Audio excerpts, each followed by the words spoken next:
prière ya juste moko ezaka na efficacité makasi. Lo soki bakotika mboka na biso kimia te, seke kolela na mokili ekozala makasi. Tu nyonso monde ya ténèbre oyo baotelemela yo, yebisa Nzambe molili tu, molili ya makasi, ténèbre épaisse oyo atindelaki baegyptien, atindela bango do atindela ngo batu nyonso ya monde ya ténèbre oyo baotelemela yo, oyo bakanga libala na yo, oyo bakanga yo zwa mukanda te, oyo bakanga sante na yo, oyo babwakela yo maladi, oyo balingi yo bonga te, oyo balingi yo evolue te. Loba na Nzambe atindela bango molili tu, to ténèbre épaisse oyo atindelaki baegyptien, ténèbre épaisse wana to molili tu wana edétruit bango nde edétruisaki baegyptien, esala bango nde esalaki baegyptien, esala ete bakoko bima te, bakoko ke musala te, bakoko ke luka mbongo te, bakoko solola te, bamonana te, bakesa ba visite te, basa basha te.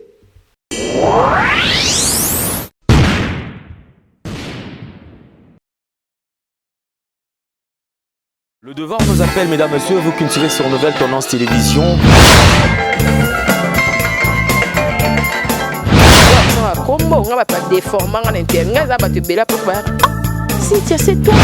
Avantage de la spiritualité, que la spiritualité est tant qu'ils allaient pouvoir absolu.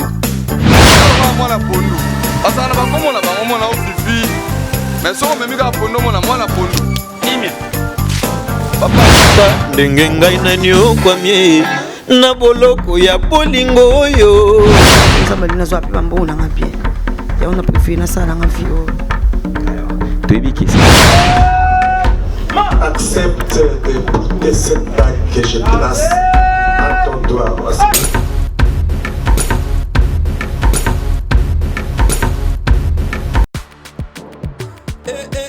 Maman nangaye Fongola matoi o kalisolo Mwana londe mama Gisnovit ameme biso la solution pour l'opposition ya nzoto na biso yo muto beti ya batampo esala 15 à 20 ans esilaka te mwana Londres alobi solution ezwami somba kaka Gisnovit bakola na nzoto na yo na ismen ya bamba nzoto kokoma lekeleke poete mwete gu balapa solution ezwami pona proposition ya nzoto na biso kobanga te yo mutu osala 15 à 20 ans tampo esilaka te mikusa na nzoto makodia mapalata bokono nyonso oyo etali poso ya nzoto na yo Gisnovit eye na solution mwana Londres aye na solution kobukana te livraison nango eza partout dans le monde kobukana te ndeko na ngai solution ezwami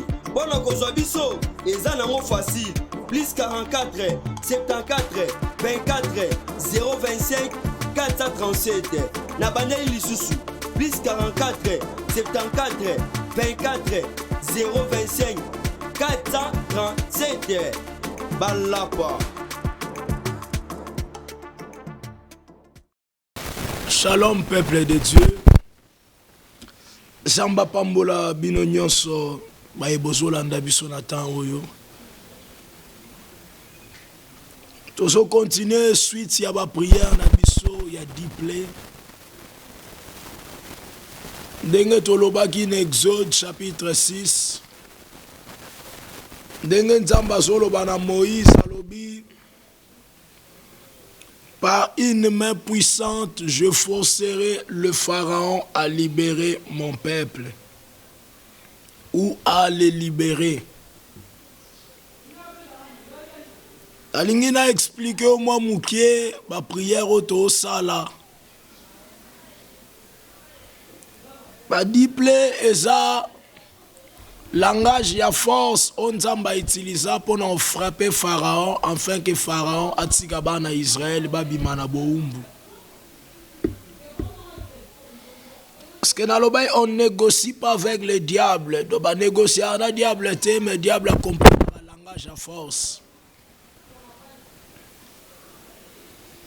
ba diple oyo tanto sala ngopo na yo eza po forcer banguna na yo nyonso batika yo eza po frapper bango enfin que bango batika yo ba prière oyo eza na be fait makasi la ligne na expliquer bino boy oto sala awa to sala ngopo na mutu asambela po na vie na ye mais na ba site mususu to bande pe ko sala ngopo na délivrance ya Congo. Je pense que na ba site mususu po na ba obalanda ki to suka na 5 play parce que ça 10 play 5 play ça le 5 frappe. Mais na ba site wana tanto sa ba prière wana na loba ki boye. Ba prière eza na be fait makasi. Mais tangu ba effet yango ekobanda tellement ekozala somo. Batu ba omi tuna ba question est-ce que ezaka ba prière oto sali mutu esa be fait oyo. Batu ebele ba ozala na ba doute que eza ba prière oto sala mutu esa la be fait oyo. Mais nazo ebiso ke prière ya juste moko ezaka na efficacité makasi. Nde to sala ngo biso na bino bao basambelaka na biso po na délivrance ya Congo po na ndambu kaka ototia wana parce que ndambu mususu ezoya ndambuka ototia wana ba oba sambela na biso ba ebaki prière na bango nzamba yoka ngo pazo sala otamboka na biso ekozala na kimia te biso to telemi poto sambela. Alléluia. Alors soki bakoti kaka mboka na biso kimia te c'est que kolela na mokili ekozala makasi fimwa nzambe ekozala makasi ti tango bakotika bakongole bazala kimia. Soki bakotika biso kimia te soki bakotika biso to sepela na bozwi na biso te bakolela ebele. Diple ezaki po forcer Pharaon atika bana Israël babima na boumbu. Diple e frappa Pharaon na b'Égyptien.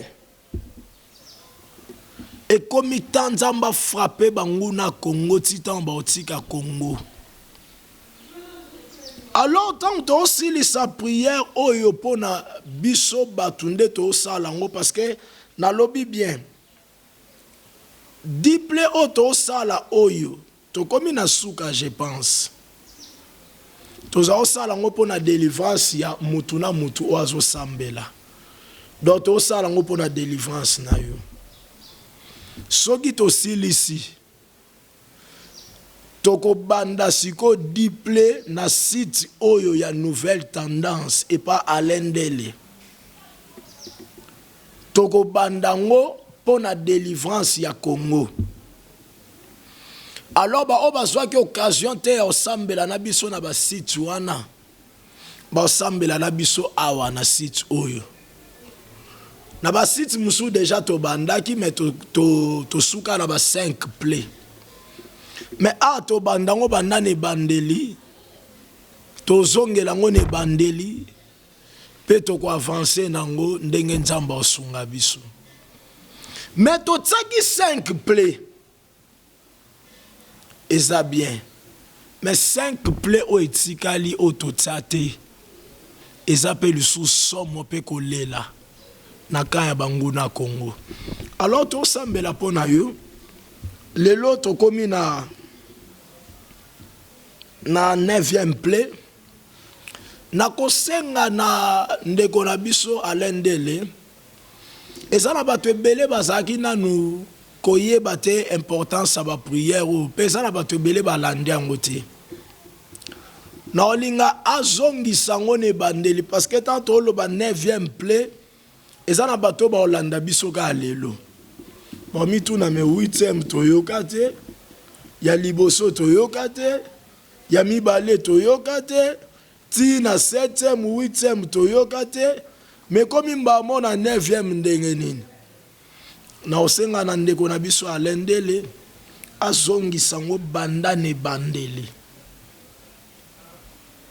pe ti na point ya lelo mpona bato balandaki te pe yo moto ozolanda biso zala lokwa Aaron na musala oyo Aaron azalaki interprète ya Moïse bazalaki kosunga Moïse message ekoma epa Pharaon azalaki kosunga Moïse mpona bamessage na ye ekoma sunga biso na musala oyo tosala sala ete musala ekoma partout donc partager yango ba vidéo o partager yango partout na monde na ba groupe na bato yo yebi partager Zambe apambola yo makasi ndenge to sambela boye ezana nu pona Congo te pona délivrance à Congo te na lobi délivrance à Congo to bandaki on a ba site mususu mais awa to sambela na pona délivrance na yo pona délivrance à Congo na lisungi ya Nzambe to bandango kala te pande ko na biso alendele lokwa na ba site mususu to suka na 5 a to bandana 1 na 10 comme ça bon mona penza ke 5 to salaki te wana ta to complétango awa kolele oza makasi kolele oza makasi. Ésaïe chapitre 8 verset 23 Bible zoloba les ténèbres ne régneront pas toujours. Onyo kwa mingi oleli pe mingi oyo komi temps au sepela lumière Nzambe apparaître na vie na yo. Tout ça concentré na titi da prière. Lelo toza na Exode.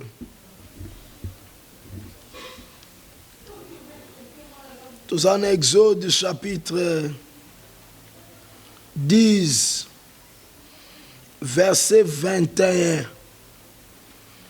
Et souki na 29e verset. Exode chapitre 10 verset 21 à 29.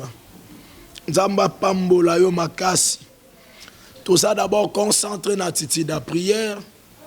Toko remercier Nzambe o asangisi biso na prière ya mokolo lelo. Toko louer Nzambe toko adorer ye.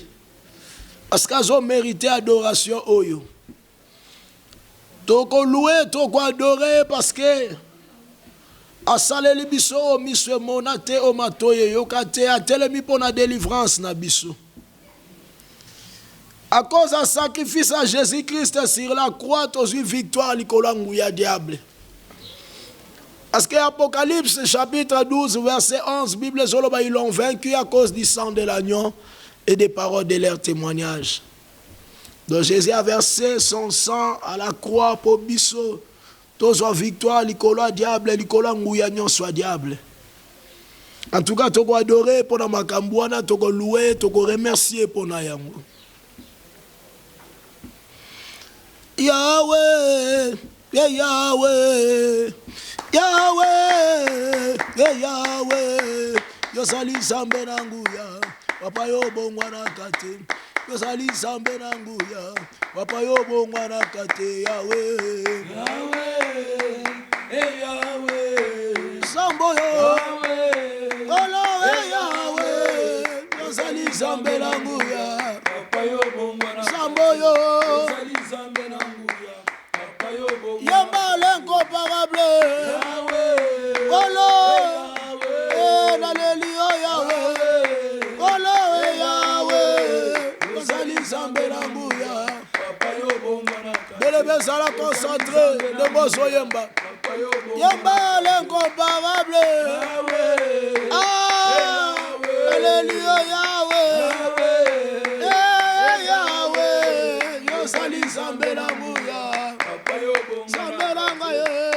Zambela Mouya. Oh Yahweh.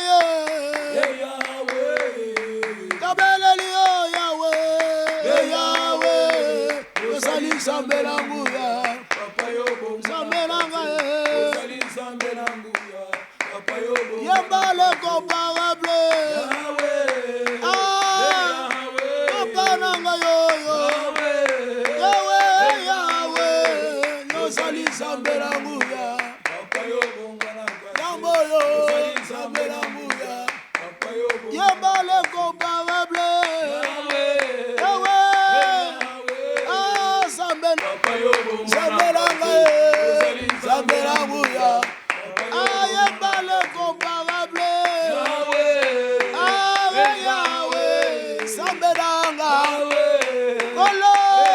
Ah, Yahweh. Zambela Mouya. Olo Zambela Ngaye. Zambela Mouya. Yemba l'incomparable. Yahweh. Ah, Nabelelio Yahweh. Yahweh. Yahweh. Zambela Mouya. Alléluia. Oh, Yahweh, yo. Kolo Zambela Ngaye. Kolo Yahweh. Yahweh. Yemba l'incomparable. Yahweh. Ah, Zambela Ngaye. Yahweh. Yahweh. Yosali Zambela Mouya. Kolo Nanga. Yosali Zambela Mouya. Oh, kumama Kolo Yesu kumama. Kolo kumama Mwana Nzambe kumama lelo. Kolo Yesu kumama. Zambe nanga. Oh, kumama Kolo Yesu kumama. Kolo kumama Mwana Nzambe kumama lelo. Kolo Yesu kumama. Zambe Mwana Zambe. Oh, kumama yeye nanga kumama. Kolo kumama Mwana Nzambe kumama lelo. Kolo Yesu kumama. Zambe nanga Mwana Zambe. Oh, baninga nangaye. Baninga jina kufa Zambe. Yo batelinga yo bikisinga kumama Zambo yo. Kolo Yesu kumama Zambo yo. Mwana Zambe. Libota nangaye babwaga kingaye kumama. Yoloko tinga yo Zambe nanga kumama lelo yo. Kolo Yesu kumama Zambo yo. Mwana Zambe kumama. Oh, Yahweh na Bibele. Yahweh Sanzolama. Yahweh na Boboto Sanzolama. Yahweh na Bibele. Yahweh Sanzolama. Yahweh na Boboto Sanzolama. Wala bitumba nanga yoyo. Yeso memaki yango. Kuna na Golgotha. Yahweh Sanzolama. Yahweh. Lele Yahweh Sanzolama. Zamboyo. Yesu maladi nanga yoyo. Yesu memaki yango. Kuna na Golgotha. Yahweh Sanzolama. Yahweh. Lele Yahweh Sanzolama. Yahweh. Oh, ngana yembeli Yahweh. Ngana yembeli Yahweh. Yahweh. Oh, na yembeli Yahweh. Ngana yembeli Yesoyo. Yahweh. Oh, ngana yembeli yembeli yawe yo papa ya bitike yawe nana yembeli yawe yo yesu na biso yo yawe okolo yesu yonde zambe na biso yonde zambe na biso okolo yesu yonde liba kumalamu yesu yonde zambe na biso okolo yesu yonde avogana ngaye yonde zambe na biso okolo yesu yo yaya nangaye yesu yonde zambe na biso okolo yesu yonde papa oyangaye yesu yonde zambe na biso okolo yesu yonde nalelio yesu nangaye yonde otata nzambe yo mosungo oyoyo nakoki kobosana te bolamu na yo na vi na ngai nzambe olanda lazalo na lilita osekwisa lazalo nzambe okolo na ngai yesu ekolo na ngai kolo na ngai naluki yo na lilita yo salite elele nzambe na ngai yo oh valere na ngai yesu valere na ngai yesu valere na ngai naluki yo na lilita yo salite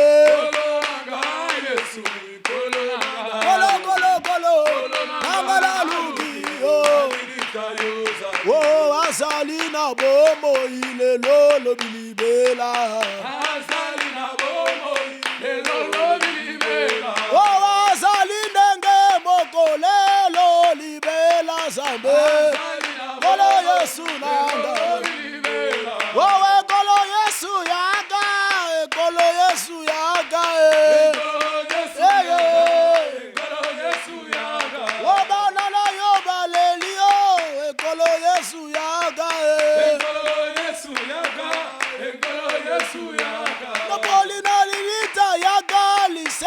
Zalo zawabye Yesu yaga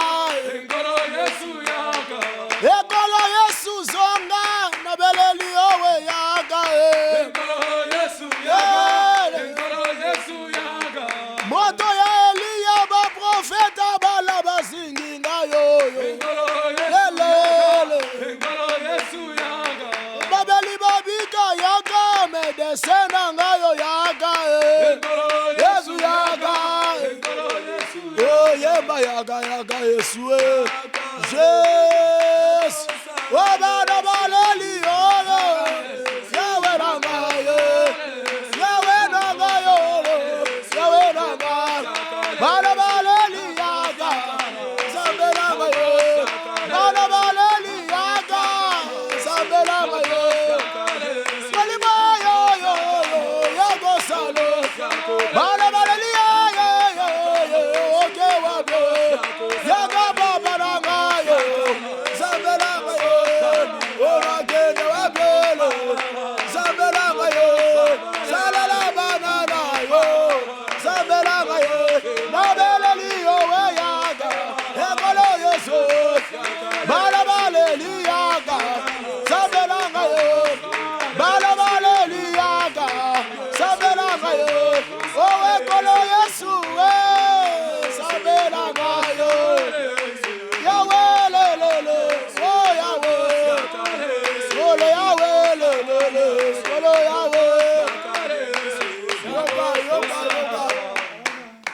Bandako remercier ensemble alinga sala makambo minene parmi biso. Tanto yembela nzambe. Nazomona forme moro ya pyramide. Alléluia. Ozo représenter force ya ténèbres makasi. Mais na détail na koko détail ngo sikote parce que minutes na biso ko mokie. Il faut te samber là. Mais remercier Zambé par rapport à Otoningito Salalelo, par rapport à Ndenga Batelio, par rapport à Ndenga Bombio, à Sangisi Bisola Tao pour la prière. Remercier, louer, adorer, Tobondeli na Kombo na Yesu Christ à Nazareth. Yahweh, Bilebo na Bikamwa na Nesayo. Yahweh, merci pour Sangisi Bisola Tao pour la prière. Yo bombi biso, webarne biso na makama na baksida. Ainsi que makama bagas. Yahweh tomba mana yo, bilembo na bikamo na nga. Rendez-vous ya lelo, on va permettre zale za yo. Yo zo yo kalo sambo la biso. Ozo ndima yango, ozo sambo kotika la sambe. Tu mérites la gloire, l'honneur, la puissance. Tu mérites la louange et l'adoration. Tu mérites des acclamations. Tu mérites la richesse.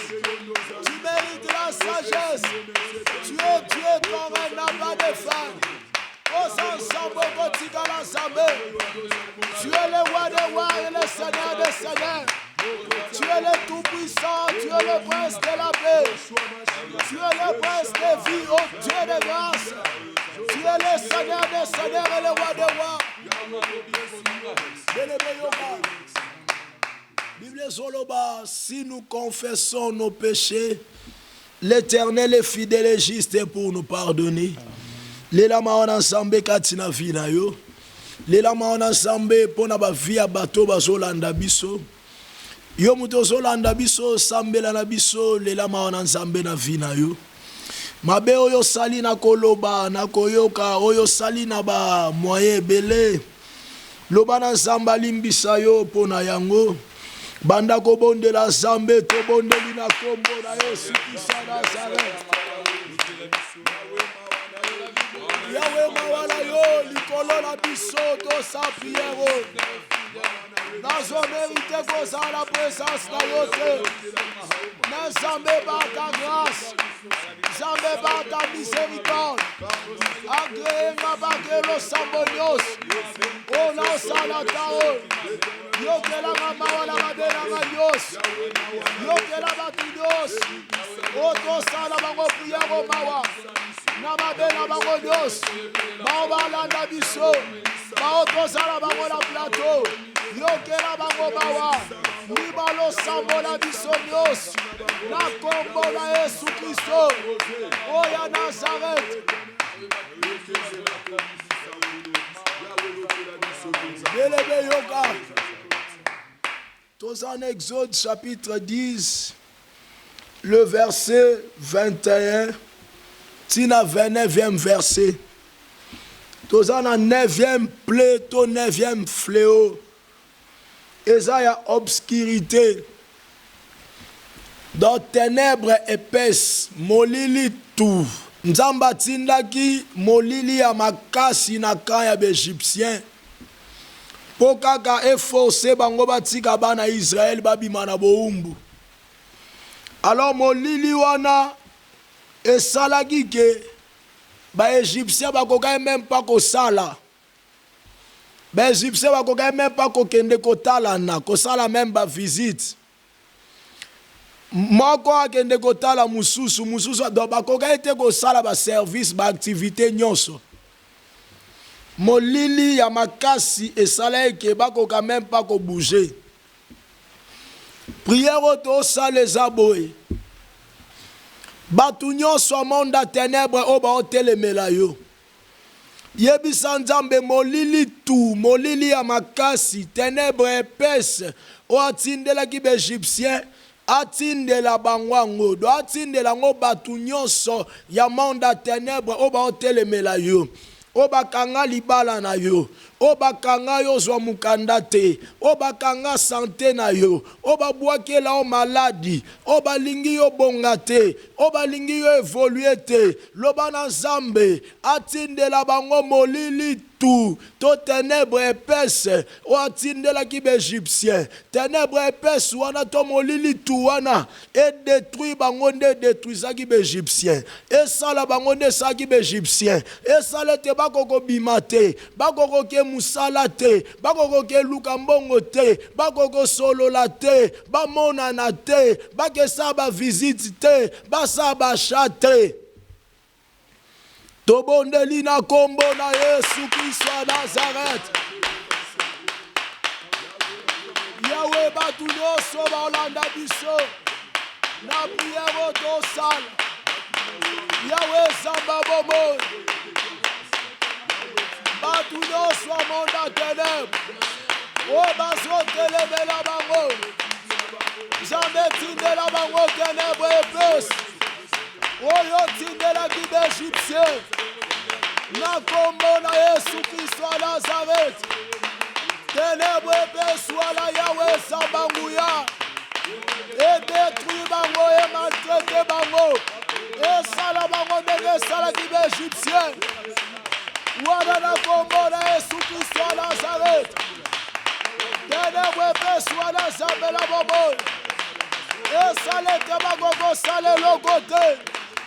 Bagogo bouzete, bagogo salate, bagogo luka bongote, bagogo me bago saba visite togo solola. Ténèbre épaisse wala Zambe, efforce bango batika bala Zambe Dios. Odo Zambe la bola bango, ne batika nyonso ya bango. Na kombo na Yesu Kristo wa Nazareth. Na kombo na Yesu Kristo wa Nazareth. Na kombo na Yesu Kristo wa Nazareth. Alléluia.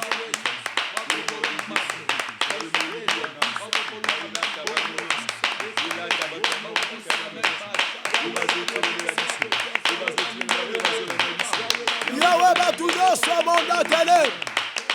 O batelemela batu nyonso. Oto sala bango prière o balanda biso. Pas de voix c'est moyen. Batu nyonso Nzambe tosambela na bango na prière. Batu nyonso monde ténèbre batelemela bango. Nzambe tindela bango ténèbre épaisse. Oyo tindela ki b'Égyptien. Ténèbre épaisse o de détruit bango ndenge détruisa ki b'Égyptien. Et sala bango ndenge sala ki b'Égyptien. Et force bango batika bala Zambe. Oto sambela na bango. Et batika nyonso ya bango. Au nom de Jésus-Christ. Zamba pambola yo. Tokomi na 10e fléau. Mais avant tout ça, la 10e fléau, bien aimé, 10e fléau, c'est somo makasi. Parce que tant Nzamba tindi Moïse et pas Pharaon, et puis si tant 10e fléau et koya, de Pharaon squat tika bino bobima. Le lot au soukaka na 10e fléau. Mais 10e fléau est risquant. Loba risquant. Est risquant. Alléluia.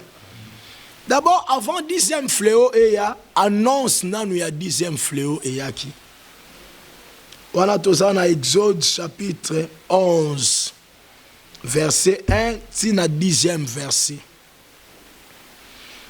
Azoeb sa Moïse a kende ko annoncer Pharaon.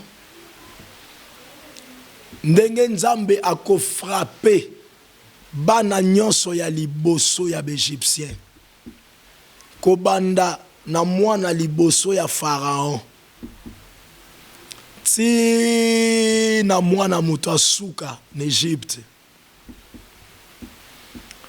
Vedi matanga elinga ekota na Egypte mobimba. Bien aimé fléau oyo eza somo. Yango nde sala ke Pharaon abengana bana Israël babima na boumbu. Parce qu'il comprenait que kozala ya bana Israël na mboka na ye yenda zo perdre yenda zo betama. Mais risque eza nini? Parce que temps eza mokie. Tokomi na Exode chapitre 12. Le verset 13. Nzamba yebisaki bana Israël. Bazwa makila. Alléluia. Amen. Mais pas n'importe quel makila.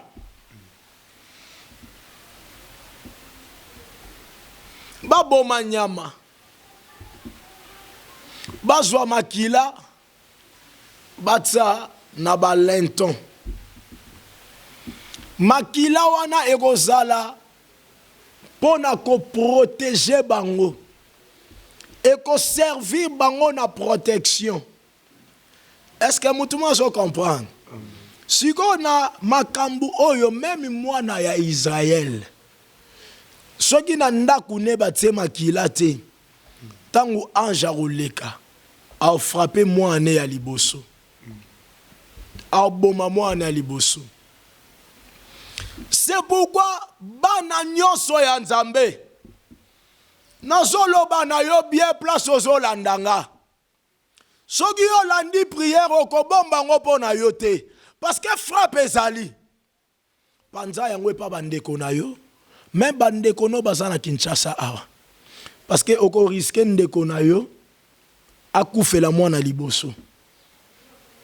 Oko risque camarade na yo akufela mwana liboso. Alléluia. Parce que soki anjaye akuti makila te atana ndako wa mwana Israël a frappé.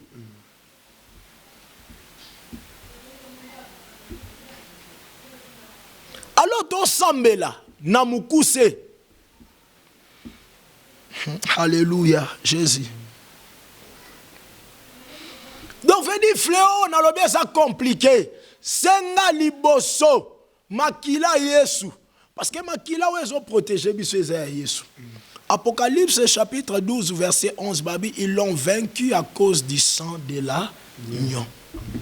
Donc belela makila Yesu et protéger yo. Et protéger nyon soyo parce que ange a frappé ka ba premier né ya batouté a frappé ka ba na liboso ya batouté même ya bibwele.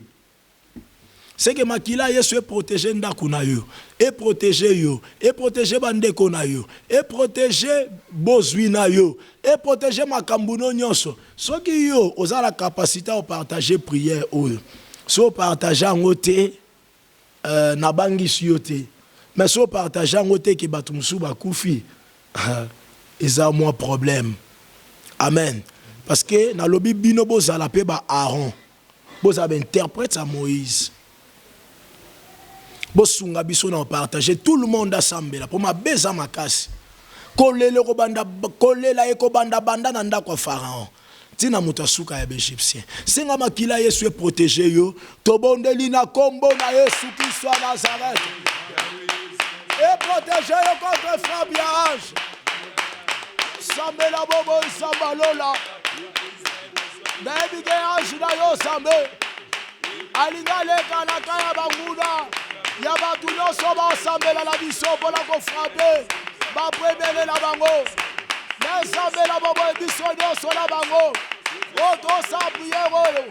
Makila la Yesu Christo. Et ça la protection la biso. Et protéger bandaku la biso. Et protéger ma bota la biso. Et protéger ma bosui la biso. Na kombo la Yesu Christo. Oh ya Nazareth. Makila la Yesu Christo. Et protéger bandaku la biso. Na kombo la Yesu Christo. Oh ya Nazareth. Yoga. Zamba pambola yo. Service eza moulayi na place oyo. Mais nzamba osunga biso avec le temps. Tozwa temps ya sa service nyonso eza na kati. Parce que na temps o tozwa na internet eza pas sito sa service oyo. Mais o to présenter yo eza pona gloire na Nzambe. Alors to komi na fléau ya souka dans 10e plaie, to 10e fléau. Exode chapitre 12, le verset 29. Amen. Et souki na verset 51. Eza mort ya bana nyonso ya liboso. Donc ange aleki na camp ya Égyptien. A frappé bana nyonso ya liboso ya Égyptien. Donc a bomi bango nyonso. A frappé pe banyam do bana nyonso ya liboso na banyama. Donc c'est que bozui ya liboso ange a frappé pe yango a bomi yango. Nalingi na biso mota to continuer ba prière pour na Congo. Bokomona matanga monde entier. Nde batu musu ba comprendre. Alors yebisa Nzambe. Ange na yo o aleka en Égypte. O bomaki bana nyonso ya liboso ya Égyptien. Pena bana nyonso ya liboso ya bibwele na bango. Aleka na kaya batu nyonso monde à ténèbres. O ba otelemela ngai. Aboma bana na bango nyonso ya liboso. Aboma bozwi na bango nyonso ya liboso.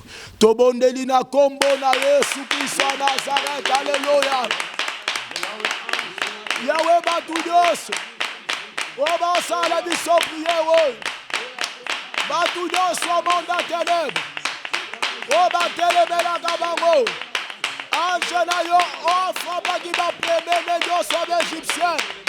Au nom de Jésus-Christ, affronter à mort ma première la balo. Ange na yo samalola. Affronter à mort ma première la balo. Au nom de Jésus-Christ de Nazareth. Matanga kota la kala bamba bimba. Ange na yo samela babo. Affronter mon zina bamba na liboso. Nene affronter qui? Bibwele nyonso ya liboso. Yebe Égyptien.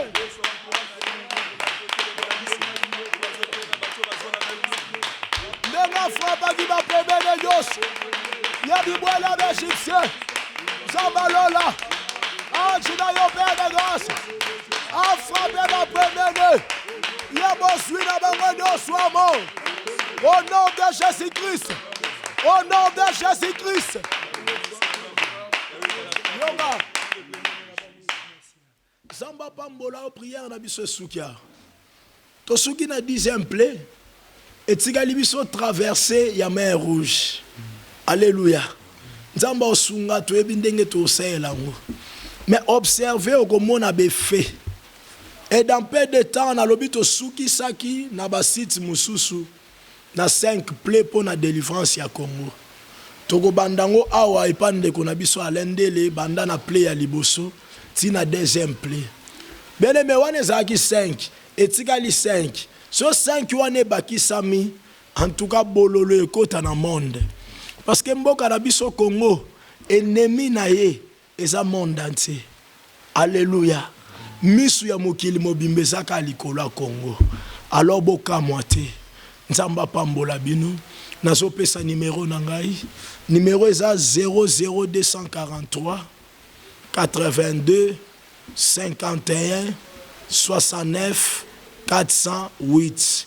Nazo bandela 00243 82 51 69 408. Nzamba pambola yo sana biso prière oyo na kombo na Yesu Kristo. Amen. Amen.